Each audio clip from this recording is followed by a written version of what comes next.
Shalom to the elect. It's the brother Samak with another lesson. The spirit and power of Yahweh Shem Yahushai, where all praises, honor, and glory are due, and double honors to the elders and apostles, and blessings to the brothers doing his work in truth and in sincerity. Come up with another lesson through the spirit, with the ability to be edified. Alright, so as you can see from the title, we're going into that lone wolf spirit and why it can be a demise unto you.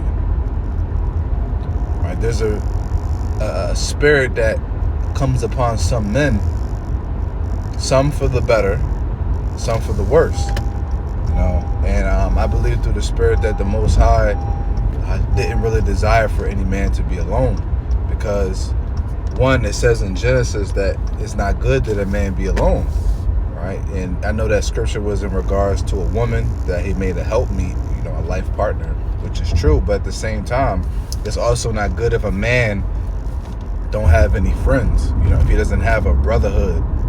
That's why one thing is good to have actual blood brothers, because they're like your first and your truest friends in most cases. Like I have two brothers in this truth with me, called Yahweh Shem Yahushai, and we are a very tight-knit group, man. We hold each other accountable, we build off of each other, feed off of each other, all right? And it's truly beautiful, because as the scriptures say in Proverbs 27:17, or is it 27:27? I think it's 27:17.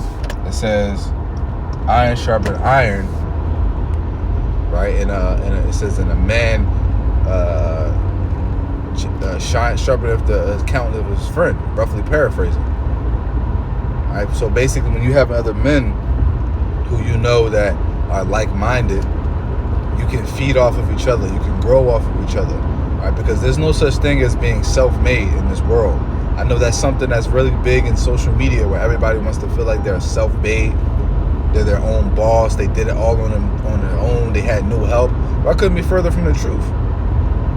And it may be that case for some, maybe, but in reality, we all have assistance and help from people to elevate us in life. And there's no better way, or no quicker and efficient way to success than growing with other like-minded men. And the same applies for this truth. It really mainly applies for this truth, because this truth is a marathon. It's not a sprint. All right, so you can't just try to go all out 100 and gas yourself out, and you don't even make it to the finish line. You don't even make it close to the finish line. No, you have to pace yourself in the truth. You have to be on fire, but you have to pace yourself. All right, that on fire just means you're committed. All right, it's as simple as that. Being on fire just means you're committed. All right, it doesn't mean you're running at full speed. It means that you're running the race. You're running this marathon with 100% commitment and focus, and you're pacing yourself, and that pacing yourself is just simple as having balance. That's all it is. All right, every brother's pace is different, just like in running. Someone's pace can be a 10-minute mile, and a more advanced or more skillful runner pace could be 6-minute mile, and then you can have somebody who's an 8-minute mile, somebody who's a 12-minute mile.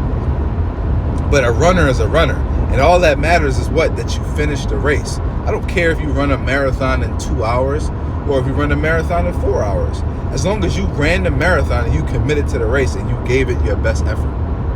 All right, and that's the beauty of the brotherhood, is because if any of you have ever been in an organized race, like a 5K, a 10K, a 6K, or a half marathon or a marathon, if you ever notice, if you haven't, let me paint a picture for you. You're in this race. Everyone's there for the sole purpose of running this race. Some people have internal goals where they want to meet certain times. Other people are running for a cause. It may be for charity. It may be for fun. It may be for support of others. But the whole crowd and everyone in the race, and there's always a crowd too. That's another beautiful thing about these races. There's always crowds, and there's people with signs, and people who are holding waters and energy fuels, and stuff along the way to cheer you on. And that's likened to the brotherhood.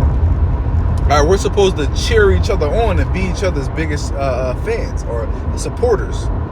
You know, because although we walk this path alone, we are not alone. All right, it's not like you're walking this path alone in darkness and there's no one around. No, there's fire on one side and there's raging water on another. But we can encourage each other. We can cross through the water and through the fire. You know, we can encourage each other. We can exhort each other. We can push each other past our limits. That's the beauty of the brotherhood. So if you're a man in this truth and you're alone, man, you're missing on something so beautiful and valuable that you don't have to do this truth alone. You don't have to be alone in this thing. Let's grab a scripture. This is Ecclesiastes 4 and verse 9. It says, 2 are better than 1 because they have a good reward for their labor. For if they fall, the one will lift up his fellow, but woe to him that is alone when he falleth, for he have not another to help him up. Exactly. So when you fall and you're alone, there's no one there to help you up. There's no one there to be your crutches, man. Imagine you fall and you twist it or sprain your ankle and you can't bear weight on that ankle. And you have nobody there to put your arm over their shoulder and they be your right leg. And now you're hopping on your left leg, but they're supporting you from bearing that weight on your right leg. That's the benefit of having a brother or having brothers. The Most High set the brotherhood up for us, man. So don't ignore the men that you have around you that's at arm's length. Reach out, man. Reach out to those men. Even if you're not physically with them, be with them in spirit. You know, give the brother a phone call or a text message. You know, build off the brother. Don't be afraid to ask brothers questions. Ask for advice. All right, there's no room for an ego in this truth. There is none, because if you have a big ego in this truth, what's going to happen? The Most High is going to shoot that down. All right, that ego is likened to pride. And again, there are instances where having pride is righteous and having an ego is righteous, but only when it comes to righteousness' sake. Like we stand proud or take pride in this gospel and being Israelites. So we don't allow people to demonize us or belittle us or put down what we do and what we stand for. We take pride in it. That's righteous pride. That's having a righteous ego. But at the same time, we're humble and we know that we only have this truth and we only have this knowledge because the Most High set it up and ordained this for us to have it. And at the drop of a dime, He can take it. Therefore, we don't take it for granted. That's humility. So it's not good to be by yourself, man.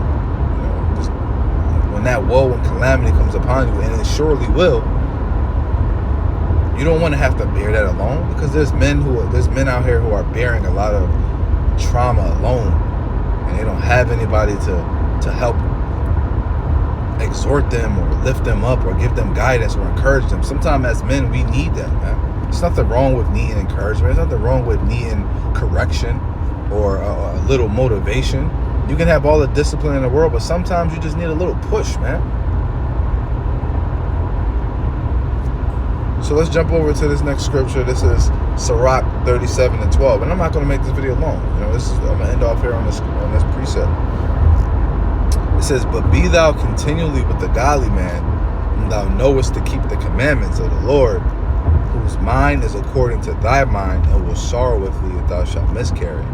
And what does it mean when thou shalt miscarry? All right, the precept to the last scripture I brought up. To miscarry basically means to fall, all right, to fail, to make an error. That's a miscarry. And a man whose mind is according to yours, whom you know to keep the commandments, one, he'll be able to understand the situation you're going through, and he'll be able to give you sound advice based upon what? The scriptures. He's going to come from a place of knowledge and wisdom, which comes from Yahweh B'Shem Yahushua. He's not going to give you some bogus bullshit advice from the world, some gimmicky ass motivational speech. No, he's going to give you real life, raw truth. All right, that comes from the scriptures, and that truth can come in the form of encouragement, or it can come in the form of rebuke, Or it could come in admonishment, where it's both the rebuke and the encouragement. You know, it really depends on the situation. But that's the beauty of the brotherhood. The brother's going to check you, man. Like, yo, bro, you fucking up, man. And then he's going to ask you what's going on, what you need, what do you need assistance with, what's holding you back, what's stopping you, how can I help? You know, and as a man, you accept that help openly and embrace it. Don't try to have ego and a pride and think that you're weak. No, you're not weak. You're just in a bad situation, in a bad spot. It happens to the best of us, man. You're going to have good days and you're going to have bad days. But the beauty is having a man or having men in your life, and this could come from the form of your woman too, but it's really going to come from the men, because the men are going to have the wisdom to be able to give you guidance, whereas your woman more so will give you encouragement, upliftment. You know, she'll calm your spirit, which that's beautiful too. You know, if you got a woman and she's a sincere, genuine woman, it's a beautiful thing. You know, the last thing you want to have is a headache of a wife. So don't ignore the men around you, man. Don't try to have an ego and pride, think that you gotta do your own thing, and you know you're too good for other brothers, or you know, like I said, you ain't gotta camp with these men, but build with these men. It's just that simple, man. So Lil Will in this video was edifying. Till next time, shalom.